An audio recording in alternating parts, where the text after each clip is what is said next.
Good morning, everyone, and welcome to a very, very special IMAA Insights and Innovation webinar today, where we welcome two very, very special guests and we have some very, very interesting conversations around what's happening in the media industry. Today's session is called Balancing Brand Performance and Creating Marketing Magic. My name's Sam Buchanan, the CEO of the IMAA, and joined by two special guests. We're going to explore how businesses can bridge traditional gap of their media and also brand marketing campaigns and performance campaigns as well. Marketers have been chasing this balance right for decades, and the struggle goes on. Whether it's data silos, compelling KPIs, attribution models, or too many campaigns, they're falling short of effectiveness and becoming, funnel fatigue. So this session will unpack what it really takes to align strategy and execution from upper funnel branding to lower funnel performance. And we'll talk about how it's backed by AI insights, first-party data, and emerging formats like CTV and BVOD. So let's meet our two amazing guests. So firstly, Alessandra Assaro. Have I pronounced that correctly? How do you pronounce your last name? Is it Alessandra Alessio.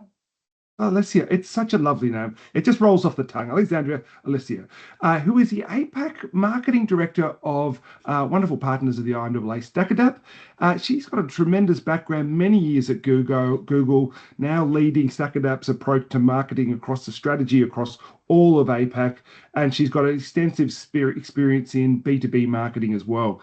We'll also be joined by Lynn, who is the head of commercial growth at Kantar. And both of you guys are coming from Singapore today, is that right? That's right. International guests, I might just weave that in. So fantastic. And obviously, Kantar, the experts in measurement and integrated performance and marketing. So together, both StackAdapt and Kantar recently produced a brand marketing a report called Brand Building in Sustainable Growth in APAC report. So this is something that we are going to release to you guys later on today, whether it's in the to everyone on this call via our email. I will also put it in the chat feature and also on the closed LinkedIn group for the leaders.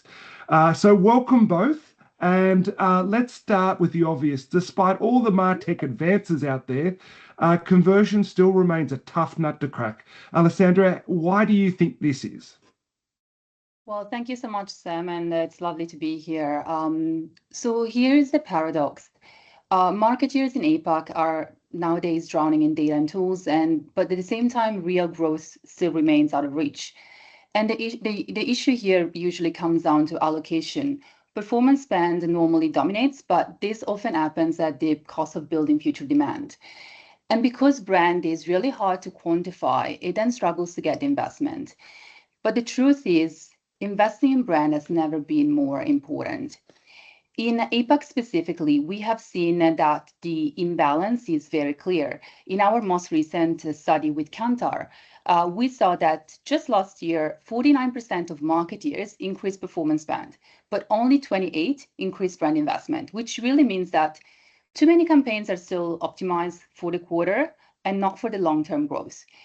And what happens is that when you lean too heavily into performance, then the baseline sales erode over time. It's a bit like you're running on a treadmill, you're just working harder, but you're not moving forward. And the real shift comes when brand and performance come in closer alignment. That's really when campaigns stop competing and they're gonna start delivering stronger results. Yeah, I couldn't agree more with that, Ali. We found that there's no real magic formula.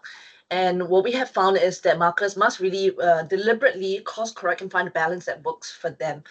When we investigate different kind of categories, especially for retail brands, which are brands that you find available at shelves, we find that they can actually lift their baseline sales by up to 10% by shifting spend from a 70-30 performance to brand ratio mix to roughly around 50-50, right? And that's tremendous because just a simple tweak in your overall media mix can have such a dramatic impact on your baseline sales overall. So essentially, marketers are under pressure to deliver short term, and this is skewing the priorities. Let's talk a little bit about how to fix that. When brand and performance work together, what does it look like on a day-to-day basis? Well, I guess like integration is really about orchestration. When channels really operate in sequence, you've got your awareness, reinforcement, and then conversion. Then the compounding effect is exponential. In fact, it's more sequencing rather than span, which is the critical differentiator between campaigns that stall and then campaigns that scale. But at the same time, sequencing matters as much as the mix. We've run this analysis of 259 million impressions, and we've learned that adding just one extra channel lifted reach by 14%. And when that was done with a strategic sequencing, it delivered up to 8 times more conversion. And of course, on top of that, predictive AI gives marketers the ability to really take this further. It helps reallocating budget, adapting creative, refining targeting in real time, all done based on live customer signals. And that really turns integration from a manual process into an always on growth engine.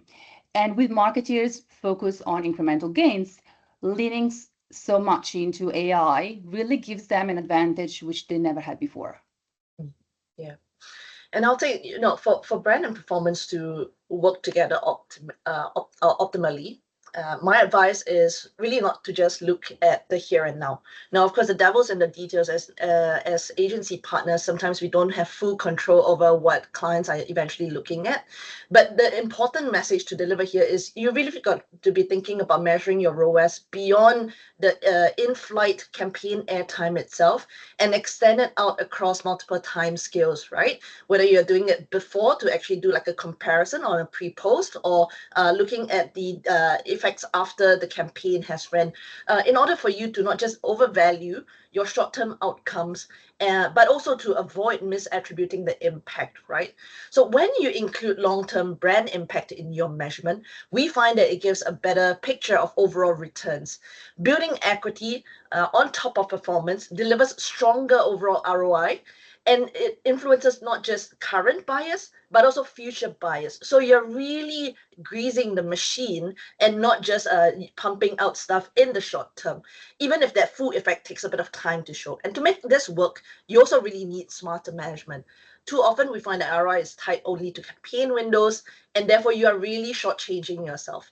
Our analysis at Kantar shows that media drives 13% of sales directly, but when long-term effects are included over time, that rises to a staggering 28%, which is more than 2x that of just the short-term impact. So the message really is, don't just optimize for the campaign. You've got to measure the business impact over time and set the measurement time frame even before the campaign starts to really get that whole thorough high fidelity view of ROI.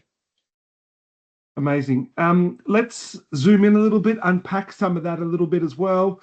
Alessandra, can you tell us a little bit about a real campaign where this approach has actually worked? Yeah, there are actually a lot that we could pick from. One great example that we've seen at StackAdapt is with an Australian brand, namely Super Sleeper.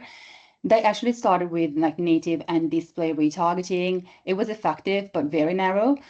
And then when we layered in video and CTV, conversions didn't just improve, they actually skyrocketed up to 812%.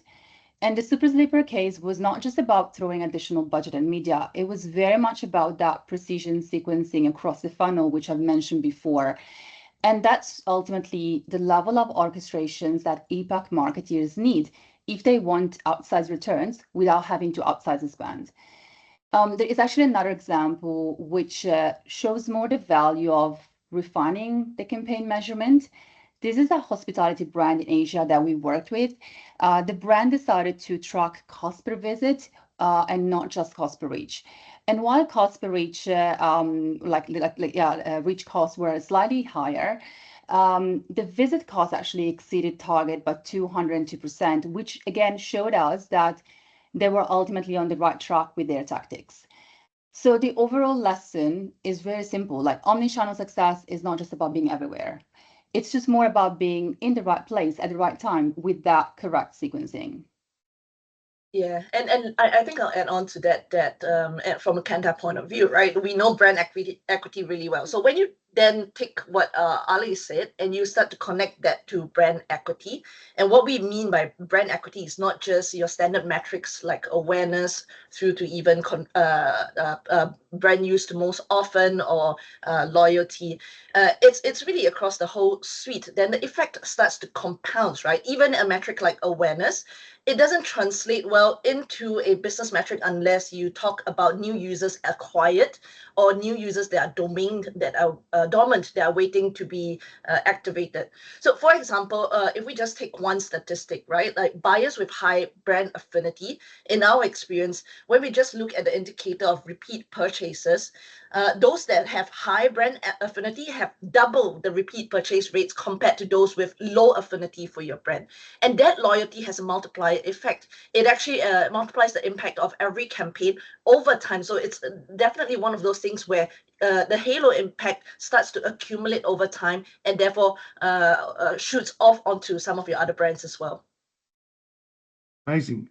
So looking ahead, given that the marketing landscape is changing all the time, what should APAC marketers keep their eyes on if they want to stay competitive today? I think I'm going to speak here from a StackAdapt team marketing lens perspective. And what I'd like to call out are like 3 immediate priorities, which are also focusing on. Firstly, there is a value in leaning into CTV and digital out of home. Those are measurable, targetable channels, and the Kantar research shows that optimizing across them can make campaigns up to 3 times more effective in driving brand equity, and that's significant. Secondly, we do focus on making first-party data our North Star. In a cookie-less world, like loyalty is going to matter more than ever. So it's very much essential that all the insights that we have are used to make the brand as strong and appealing as possible. And we actually have observed that brands with high affinity end up seeing repeat purchases above 50%, which is double that of weaker brand.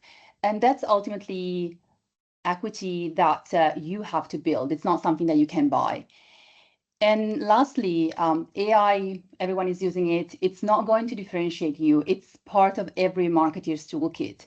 It's more how you utilize it that's going to count. And it's more about a real competitive edge here, which we should focus on, which is ultimately that level of distinctiveness. We should be building a distinct brand built on cultural empathy and first-party data. And ultimately, like the future is not AI versus creativity. It's more that AI plus distinctiveness built on cultural empathy and first-party data. And that's really where I find the real edge will be. Yeah. And structurally, I think future-proofing also means treating brand as an overall growth machine for your business, right? And that requires you to really do 3 things quite correctly. The first thing is rebalancing your split and be able to plan full funnel overall. And I'm sure I'm preaching to the choir here. Most people know the devil is in, again, the execution of that and being able to convince clients. Number 2, it's protecting your brand investment with evidence. And the evidence shouldn't just be, again, the short-term lift in buyers that are already purchasing, but understanding how you're really building the funnel at the very top and tapping into prospects for your business. And I'll say the third thing is really then start to deploy more advanced models. There are some measurement tools like brand health measurement. They can actually help you unify the tracking across the things that different teams are doing, right? Not just marketing, but also some of the other activities that are being done by, say, product and sales, to really unify that tracking across the different functions to understand the contribution and impact by different teams.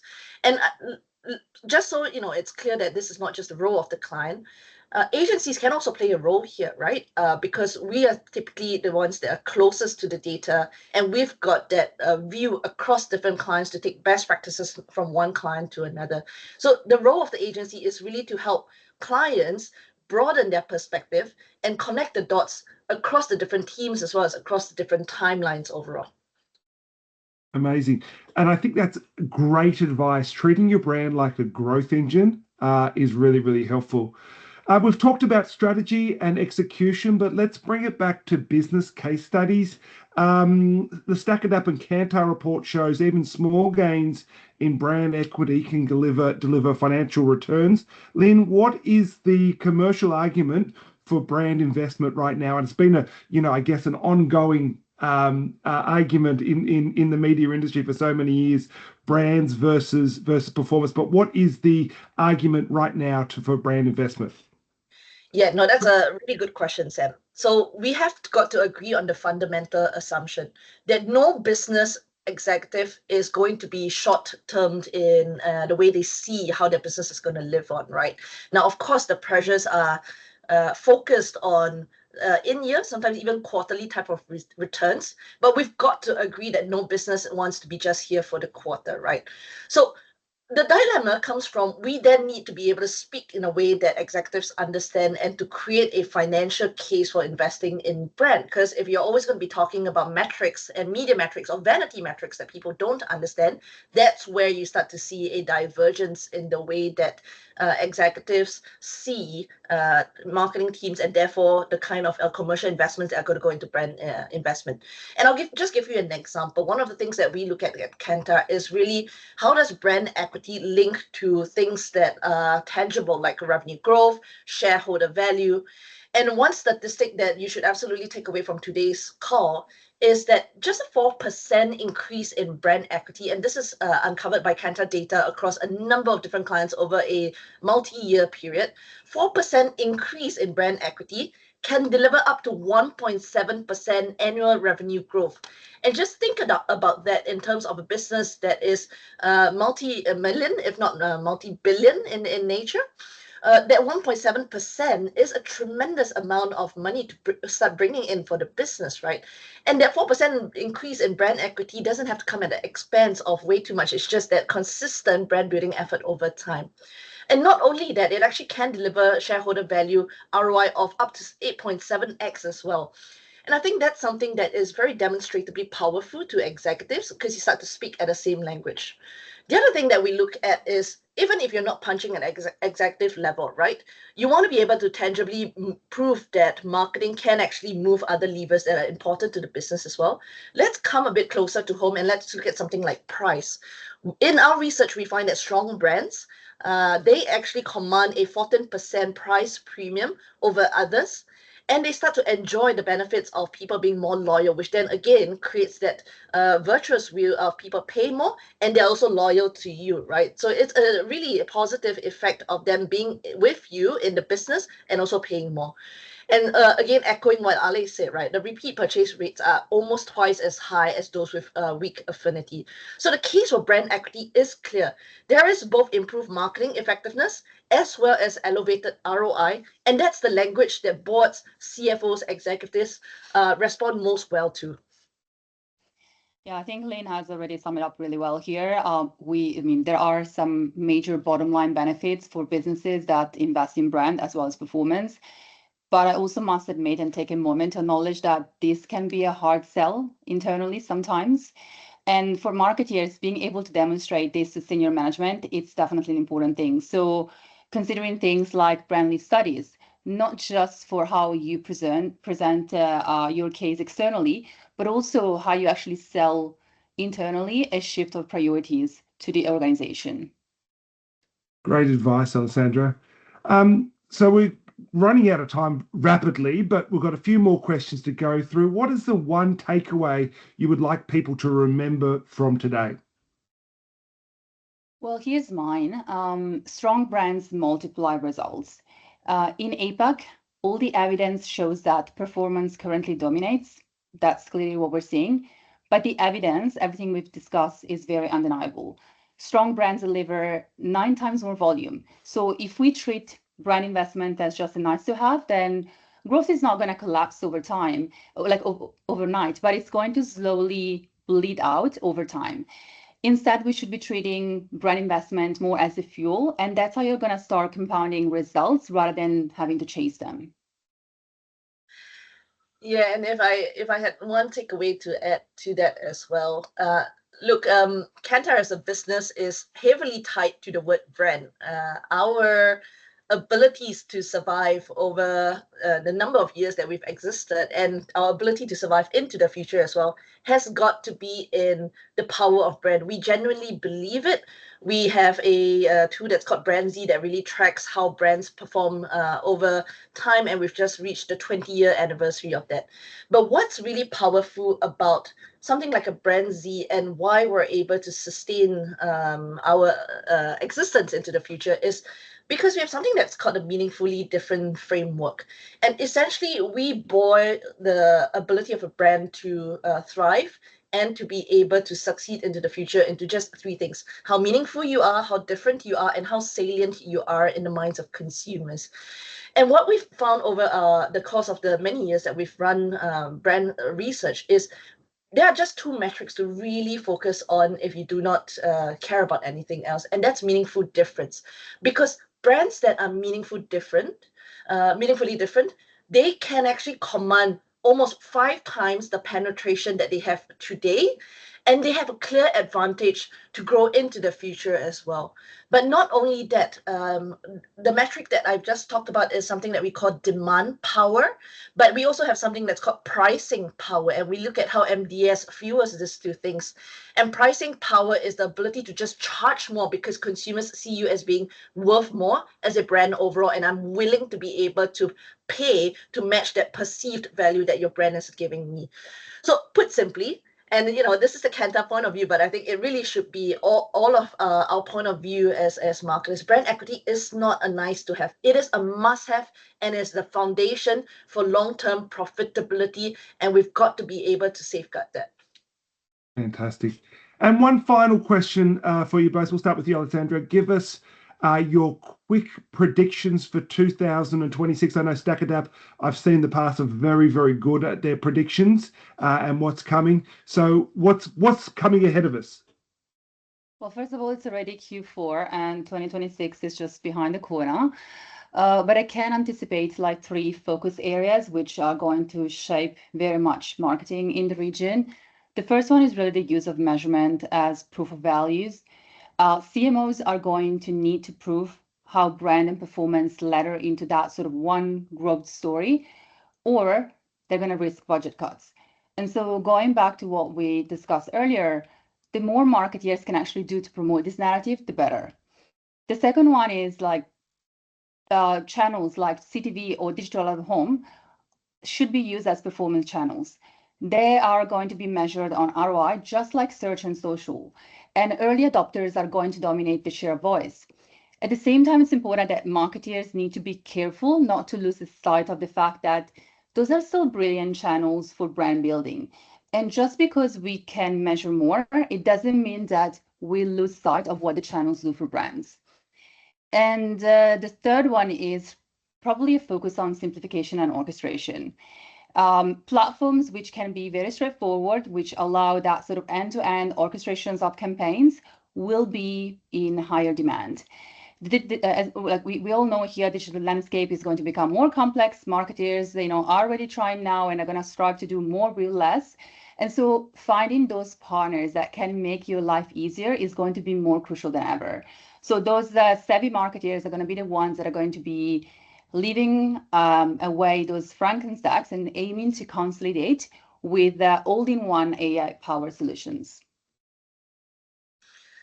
Yeah, and I think I echo what Ali said in terms of the predictions. But if I layer on my view as Kantar and going back to the truths that I know in the MDS framework, there is just one prediction. Brands that get performance and brand building balance right, and this requires several things. It requires experimentation. It requires boldness, to being bold in order for you to be able to convince clients to make shifts and to pivot away from things that are incumbent today.